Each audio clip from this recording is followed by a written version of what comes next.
Hello students, you are welcomed in this video and we continue the second chapter of the book Flamingo for class 12th CBSE. Okay, and this is the next paragraph. It is Karam, his destiny, yes, says Mukesh's grandmother, who had watched her own husband to go blind with the dust from polishing the glass of bangles. उसकी दादी माँ, मुकेश की दादी माँ जो है कहती है कि यह उसका कर्म है, यह उसका कर्म है। और उसकी दादी माँ जिसने कि अपने पति को जो बैंगल्स है, कांच की चूड़ियाँ हैं, कांच की चूड़ियों पर पॉलिश करने वाली जो डस्ट होती है, उस डस्ट से उसने अपने पति को अंधे होते हुए देखा है। और उसी दादी माँ ने, मुकेश की दादी माँ ने क्या कहा कि यह उसका कर्म है। क्या करना? चूड़ियाँ बनाना और चूड़ियों की पॉलिश करना। Okay. Can a god given lineage ever be broken? क्या भगवान के द्वारा बनाई गई कोई परंपरा तोड़ी जा सकती है? सी इम्प्लाइज, वह इस बात को कहती है, born in the caste of bangles makers they have seen nothing but bangles, कि जिसने चूड़ी बनाने वाले के घर में जन्म लिया है, ठीक है, उसने अपनी ज़िंदगी में चूड़ियों के अलावा कुछ नहीं देखा। In the house, in the yard, in every corner of house, every other yard, every street in Firozabad, यहाँ तक की बात करें घर में, आंगन में, घर के प्रत्येक कोने में, प्रत्येक आंगन में और फिरोजाबाद की प्रत्येक गलियों में क्या नज़र आती है? सिर्फ चूड़ियाँ ही नज़र आती हैं। ओके। स्पाइरल्स ऑफ बैंगल्स, केवल चूड़ियों की एक लाइन नज़र आती है, चूड़ियों की एक कतार नज़र आती है। ठीक है। अब जैसे बात करें कौन कौन सी चूड़ियाँ जो हैं वो अभी बताई जा रही कि कौन कौन सी जो चूड़ियाँ हैं वो दिखाई देती हैं, जैसे कि Sunny gold, paddy green, royal blue, pink, purple, every colour born out of the 7 colours of the rainbow. Okay. यानी कि चूड़ियों के कौन कौन से रंग जो है दिखाई देते हैं। एक तो ध्यान रखना सुनहरा, यानी कि चमकीला सुनहरा रंग, उसकी चूड़ियाँ सुनहरा रंग जो है।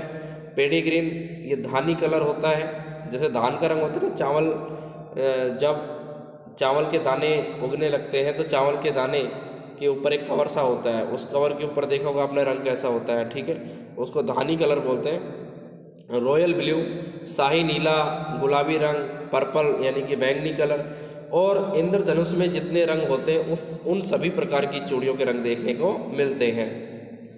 Lying in mounds in unkempt yards are piled on the 4-wheeled handcarts pushed by young men along the narrow lanes of the shanty town। और अनकेम्प्ड यार्ड्स, और गंदे जो आंगन हैं, उन गंदे आंगन में वो ढेर में पड़े होते हैं। Are piled on 4-wheeled handcarts, और 4 पहियों की लकड़ी की गाड़ी में तुम्हें वो ढेर के रूप में मिल जाएंगे। और वो गाड़ी जिसे एक युवक, एक जवान आदमी सकरी गलियों में, यानी कि उस कस्बे की गंदी और सकरी गलियों में उसको ले जाते हुए देखा जा सकता है। And in dark hutments next to the lines of flames flickering all lamps, और अगले यानी कि अगर बात करें उसी क्रम में जो अंधेरी कोठरियाँ होती हैं, अंधेरे घर हैं, वैसे हटमेंट्स यहाँ कोठरियों से मतलब होता है घर बोल सकते हैं। जो घर जहाँ बिल्कुल अंधेरा है, उन अंधेरी गलियों में, और उन अंधेरी गलियों की कैसी, यानी कि अंधेरी गलियों में जहाँ पर क्या चल रहे हैं? दीपक जल रहे हैं, लैंप क्या कर रहे हैं? लपा रहे हैं, लैंप की फ्लेम जल रही है। फ्लिकरिंग का मतलब होता है जो लो होती है, ठीक है, कभी वो कम होती है कभी ज़्यादा होती है, तो उसको फ्लिकरिंग बोलते हैं, जिसको लप जपाना बोलते हैं। ठीक है। तो जो अंधेरी कोठरियाँ बनी हुई हैं, ऐसे घर जहाँ पर अंधेरा है और वहाँ पर चिमनियाँ जलाई गई हैं, और चिमनियाँ जो है वो लपा रही हैं, जपा रही हैं। Sit boys and the girls with their fathers and mothers, और वहाँ लड़के और लड़कियाँ अपने माता पिता के साथ बैठे हुए हैं। ठीक है। नेक्स्ट है welding pieces of coloured glass into circles of bangles, और चूड़ियों को गोल करके उन पर, यानी कि चूड़ियाँ जो गोल गोल करके क्या कर रहे हैं, उनके ऊपर कांच के रंगीन टुकड़े जोड़ने में लगे हुए हैं। नेक्स्ट है their eyes are more adjusted to the dark than to the light okay outside, उनकी आंखें जो है उजाले की बजाय अंधेरे से ज़्यादा आदी हो चुकी हैं। मतलब अंधेरे में उनकी आंखें जो है देखने की क्षमता ज़्यादा है, लेकिन उजाले में अब उनकी देखने की क्षमता कम हो चुकी है। That's why they often end up losing their eyesight before they become adults, और बड़ा होने से पहले ही वे अपनी आंखों को क्या कर देते हैं, अपनी आंखों की रोशनी को खो देते हैं। Savita a young girl in A dram pink dress, Savita एक युवक लड़की है, युवा लड़की है, जिसने कि गुलाबी रंग की क्या पहन रखी है, ड्रेस पहन रखी है, ड्रेप पहन रखी है। Sits alongside an elderly woman, और एक वृद्ध महिला की बगल में बैठी हुई है। सोल्डरिंग पीसेस ऑफ ग्लास, और वह वृद्ध महिला क्या कर रही है, यानी कि जो ग्लास है उस पर टाँके लगाने का काम कर रही है, उसको जोड़ने का काम कर रही है। As her hands move mechanically like the tongs of a machine, और वृद्ध महिला की जो उंगलियां हैं जैसे कि मशीन पर कोई चिमटा काम करता है, मशीन पर चिमटे के समान एक यांत्रिक तरीके से उसकी उंगलियां काम कर रही हैं। ठीक है, जैसे मशीन का काम होता है ना तेज तेज काम करना, उसी तरीके से उस मशीन के ऊपर वो चिमटे से जो चूड़ियाँ बना रही है वो बड़ा मैकेनिकल है। I wonder if she knows the sensitivity of the bangles she helps make, वास्तव में वो महिला, यानी कि मैं आश्चर्य करती हूँ उस बात को जानकर कि वह महिला जो अभी चूड़ी बनाने में उस वृद्ध महिला की सहायता कर रही है, क्या वास्तव में वह उसकी पवित्रता को जानती है, यानी कि उसकी सैंक्टिटी को जानती है। सैंक्टिटी का मतलब पवित्रता, क्या वह उसकी पवित्रता को जानती है। नेक्स्ट है it symbolizes an Indian woman सुहाग, क्योंकि यह किसी भारतीय महिला की सुहाग की क्या है, निशानी है। ऑसिस्पिसनेस इन द मैरिज, जो विशेष रूप से विवाह के शुभ अवसर पर पहनी जाती है, विवाह के शुभ अवसर पर ये चूड़ियाँ पहनी जाती हैं। It will dawn on her suddenly one day when her head is draped with a red veil, और अगले ही दिन जब भोर होगी, यानी कि सुबह के समय अगले दिन उसका जो सिर है वो लाल घूंघट से ढक दिया जाएगा। Her hands dyed red with henna, और उसका जो हाथ है, यानी कि उस दुल्हन के जो हाथ है वो लाल रंग से मेहंदी से रंग दिए जाते हैं। And red bangles rolled into her wrist on to her wrist, और उसकी कलाइयों में लाल रंग की चूड़ियाँ पहना दी जाती है। She will then become a bride, और उसके बाद वो लड़की क्या बन जाती है, दुल्हन बन जाती है। Like the old man beside her who became one many years ago, यानी कि वो वुमन, यानी कि वो वृद्ध महिला, वो भी कई सालों तक क्या बनकर रही, दुल्हन बनकर रही थी, दुल्हन की वेशभूषा में रही थी, दुल्हन की वेशभूषा में रही थी। But no light in her eyes, किंतु sorry she still has bangles on her wrist, और अब भी उसने अपने हाथों में क्या पहन रखी है, अपनी कलाइयों में चूड़ियाँ पहन रखी हैं, किंतु उसकी आंखों में रोशनी नहीं है। एक वक्त शेर भर खाना भी नहीं खाया, she says in a voice trend of a joy, और आनंद की उस अनुभूति में उस महिला ने कहा, क्या कहा, ओके तो वो कहती है, यानी कि आनंद की उस खुशी की कमी के कारण, यानी कि उदासी से वो कहती है, ये ध्यान रखिए। तो यहाँ पर क्या कहती है, यानी ध्यान रखना, ड्रेंड का मतलब होता है कमी, ऑफ जॉय का मतलब आनंद। तो आनंद की जो अनुभूति होती है लेकिन उसमें क्या है, कमी है, यानी कि उदासी। तो उदासी के कारण वो कहती है कि बेटा एक वक्त शेर भर खाना भी नहीं खाया। She has not enjoyed even one full meal in her lifetime, entire lifetime, कि उसने अपनी पूरी जिंदगी में कभी भी भरपेट खाना नहीं खाया। That's what she has reaped, और यही सब कुछ है उसके पास जो उसने कमाया है, जो उसके पास है। Her husband an old man with a flowing beard says, और उसका पति जो एक वृद्ध बुजुर्ग है और उसकी एक लंबी दाढ़ी है, और वो कहता है I know nothing except bangles, कि मैं चूड़ियों के अलावा कुछ नहीं जानता। All I have done is make a house for the family to live in, हाँ मैंने अपनी पूरी ज़िंदगी में सिर्फ एक मकान जरूर बनाया है ताकि मेरा परिवार रह सके।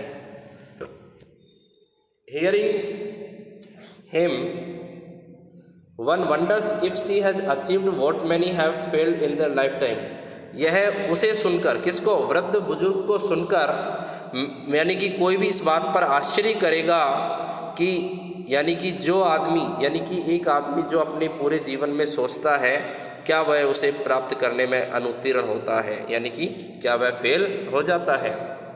ही has a roof over his head, कम से कम उसके सिर पर छत तो है, मतलब उसने ये तो प्राप्त किया कि छत तो मिल गई। The cry of not having money to do anything except carry on the business of making bangles, और साथ में cry of not having money, यानी कि पैसा धन या धन नहीं रखने के अभाव में वो दर्द से क्या रहते हैं, पीड़ित रहते हैं। Do anything accept carrying on the business of making bangles, और चूड़ियाँ बनाने के अलावा उनके पास और भी कोई धंधा नहीं होता। Not even enough to eat, ना उनके पास पर्याप्त मात्रा में खाने के लिए होता है। रिंग्स इन एवरी होम, ठीक है, और निश्चित तौर से ये हर घर की कहानी है जो चूड़ियाँ बनाने का काम करता है। क्योंकि फिरोजाबाद में आप भी by chance if you have ever chance to go in the streets of the Firozabad, that you will see the scene of that is given in this chapter. तो इसी तरीके का नज़ारा जो है तुम्हें वहाँ देखने को शायद मिल सकता है, ठीक है। तो निश्चित तौर से अब क्या होता है कि उसने कहा तो ऐसा नहीं है, ये तो प्रत्येक घर की कहानी है। क्या? प्रत्येक घर में चूड़ियाँ बनाने का काम होता है, प्रत्येक घर में हर व्यक्ति को खाना खाने के लिए नहीं मिलता, ठीक है, तो वो अपनी किस्मत को क्या करते रहते हैं, कोसते रहते हैं, ठीक है। तो young man echo the lament for their elders, वो अपने परिवार को कोसते हैं, अपने बड़ों को कोसते हैं। Little has moved with time, और जो छोटा था यानी कि कुछ करने की इच्छा से, ठीक है, little has moved with time, और शायद निश्चित तौर से समय के साथ थोड़ा बहुत परिवर्तन हुआ। It seems in Firozabad years of mind numbing toil have killed all initiative and the ability to dream, और फिरोजाबाद में हालांकि कुछ नहीं बदला, थोड़ा बदला, लेकिन थोड़ा बदलने से क्या है कि ताबड़तोड़ मेहनत ने उनके कुछ करने की जो तमन्ना होती है, जो सपना देखने की तमन्ना है, वो भी छीन ली है, ठीक है। मेहनत करने का वहाँ कोई परिणाम नहीं है। मेहनत करने का मतलब सिर्फ वहाँ क्या है, lost of her I site, केवल अपनी आंखों को खो देना है, ठीक है। टॉयल मीन्स होता है, ध्यान रखना, टॉयल मीन्स होती है मेहनत, ठीक है। तो years of minding numbing toil have killed all initiative and the ability to dream, कि माइंड नंबलिंग और टॉयल का मतलब होता है दिन रात मेहनत जो होती है, कुछ करने की जो तमन्ना होती है, उसको लेकर जो उन्होंने मेहनत की, उससे उन्होंने क्या किया, अपनी सारी मजबूरियों को मार दिया, और साथ में उनका जो सपना है, सपना जो है उसका अंत हो जाता है, यानी कि वो किसी प्रकार का सपना जो है सच नहीं कर पाते। Why not organise yourself into a cooperative, कि तुम लोग जो मिलकर, यानी कि जो नैरेटर वो कह रही है कि तुम लोग मिलकर क्यों ना एक कोऑपरेटिव बना लो। कोऑपरेटिव मीन्स होता है एक सहकारी समिति बना लो, एक संघ बना लो अपना। Ask a group of young man who have fallen into the vicious circles of middle man who trapped their fathers and forefathers. मैं उन युवकों के एक समूह से इस बारे में पूछती हूँ, आस्क करती हूँ, पूछती हूँ, और वह समूह जो कि किसके चक्कर में, जो बिचौलियों होते हैं, जो मिडिल मैन होते हैं, जो बिचौलियों के जाल में आकर क्या हो चुके हैं, फंस चुके हैं, जिस जाल में उनके पिता और उनके दादाजी फंसे हुए थे, मैं उस दल से पूछती हूँ, even if we get organised, तो वो कहता है कि अगर हम क्या हो जाएं, संगठित हो जाएं, we are the ones who will be hold up by the police, कि सबसे पहले तो हमें पुलिस जो है वो क्या करेगी, गिरफ्तार करेगी, हमें पकड़ेगी, बिटन उसके बाद हमें पीटेगी, and dragged to jail for doing something illegal, और कहेगी कि हम तुम्हें क्या कर रहे हैं, गैर कानूनी काम के लिए तुम्हें जेल घसीट कर ले जा रहे हैं। तो निश्चित तौर से वो ऐसा भी नहीं कर सकते। दे से वो कौन कहते हैं, वो युवकों का एक समूह कहता है जिनसे लेखिका क्वेश्चन करती है। There is no leader among them, उनके बीच में ऐसा कोई नेता भी नहीं है। One who could help them see things differently, ताकि जब उनकी स्थितियाँ विषम हो, जब उनके साथ हालात सही नहीं हो, उस हालात में उनकी मदद कर सकें, ऐसा कोई नेता भी उसके बीच में नहीं था। Their fathers are so as tired as they are, और वो भी इतने थक चुके थे जितने कि उनके माता पिता थक चुके थे। They talk endlessly in a spiral that moves from poverty to apathy to greed and to injustice, और वे बातें तो लगातार करते रहते हैं जो गरीबी से लेकर सरकार की उपेक्षा, बड़े लोगों से लेकर अन्याय तक से जुड़ी होती हैं, उनके बारे में वो निश्चित तौर से बातें करते रहते हैं। मतलब बातें सारी करेंगे बेचा, वो गरीबी किसने क्या कहा, गरीबी से लेकर और सरकारी उपेक्षाओं तक, जो इनजस्टिस उनके साथ हो रहा है उस तक, कि सरकार ऐसा नहीं कर रही है, सरकार वैसा नहीं कर रही है, हमारी गरीबी है, हम बहुत ज़्यादा लाचार हैं। तो इस तरीके की बातें उन युवकों के बीच में मिलेगी, लेकिन वो किसी भी प्रकार का कदम उठाने में असक्षम होते। They are not able to make any step towards the government injustice, यानी कि सरकार की उन नीतियों के विरुद्ध वो जो है वो कदम नहीं उठा सकते। ऐसा लगता है कि अगर हम किसी प्रकार का कोई कदम उठाएंगे तो पुलिस वाले हमें क्या करेंगे, हमें पकड़ेंगे, हमें पीटेंगे, और उसके बाद गैर कानूनी काम के लिए हमें क्या कर देंगे, यानी कि जेल में गिरफ्तार कर लेंगे जेल में घसीट कर ले जाएंगे। Listening to them I see two distinct worlds, उसकी बातों को सुनकर मुझे दो दुनिया के बारे में याद आती है, यानी कि मुझे दो दुनिया नज़र आती हैं। दो दुनिया में one of the family caught in A web of the poverty, एक तो यानी कि वो परिवार जो गरीबी की जाल में फंस चुका है, गरीबी के जाल में फंस चुका है। बर्डन्ड बाई द स्टिग्मा, स्टिग्मा का मतलब होता है कलंक, क्या होता है, कलंक। तो एक तो उनके ऊपर क्या लगा हुआ है, यानी कि जाति का कलंक लगा हुआ है, इससे उनके ऊपर गरीबी का बोझ बन गया। विच दे आर बोर्न, जिसमें वो पैदा हुए हैं, जिस कास्ट में वो पैदा हुए हैं, उस जात का उनके ऊपर कलंक लगा हुआ है। The other a vicious circle of the साहूकार्स, the middle man and the police man, the keepers of the law, the bureaucrats and the politicians. दूसरा उनके ऊपर किसका दबाव है, साहूकारों का दबाव है, मिडिल मैन का दबाव है, यानी कि बिचौलिए जो दलाल होते हैं, पुलिसमैन, कीपर्स ऑफ लॉ, कानून के रखवालों, ब्यूरोक्राट्स, ठीक है, अन्वेषण करने वाले, खोजबीन करने वाले लोगों का, यानी कि जो दुष्ट लोगों को समूह है, एंड द पॉलिटिशियंस, और राजनेताओं का। तो इन सभी का दबाव भी उनके ऊपर है, ठीक है, एक तो जाति का और दूसरा गवर्नमेंट एडमिनिस्ट्रेशन का। Together they have impose the baggage on the child that he can not put down, और दोनों ने मिलकर, यानी कि दोनों कौन से, एक तो सरकार की नीतियाँ और दूसरा उनका जाति, और इन दोनों ने क्या कर दिया है, मिलकर बच्चे के ऊपर बोझ डाल दिया है, जिससे कि वो बच्चा क्या नहीं कर सकता, छुटकारा नहीं पा सकता। The child that he can not put down, वो बच्चा अपने आप को मजबूर होकर भी अपने आप को उस दुनिया से बाहर नहीं निकाल सकता। Before he is aware he accepts it as naturally his father, और यदि वह थोड़ा अवेयर होता है, यानी कि अवेयर होने से पहले, जब तक कि उसे जानकारी मिलती है, अवेयर होता है, वह अपनी किस्मत को अपने सहज तरीके से स्वीकार कर लेता है। नेचुरली क्या कर लेता है, अपनी किस्मत को एक्सेप्ट कर लेता है, जैसे कि उसके पिता ने किया है। To do anything else would mean to dare, और उसके लिए कुछ करने का मतलब है थोड़ा बहुत साहस दिखाना, यानी कि अगर वो थोड़ा बहुत कुछ करता भी है तो इसका मतलब क्या समझा जाता है कि वो क्या दिखा रहा है, साहस दिखा रहा है। And daring is not a part of his growing up, किंतु बड़े होने के साथ साथ साहस उसका हिस्सा नहीं होता, यानी कि वो खतरा नहीं उठाना चाहता। When I sense a flash of it in Mukesh I am cheered, किंतु इस तरीके की जो फीलिंग है, साहस दिखाने की जो फीलिंग है, जब मैं मुकेश की आंखों में देखती हूँ या मुकेश को देखती हूँ तो मुझे बड़ी खुशी मिलती है।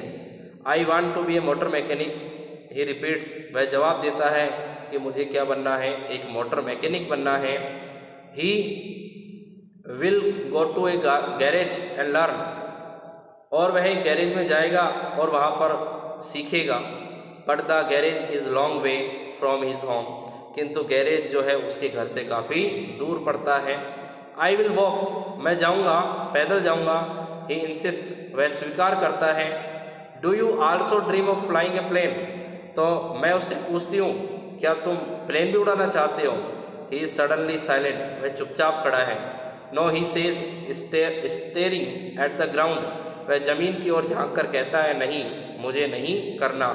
इन is small murmur there is an embarrassment that has not yet turn into regret, और वह बड़बड़ाता हुआ, यानी कि वह जमीन की तरफ देखकर थोड़ा बड़बड़ाता है।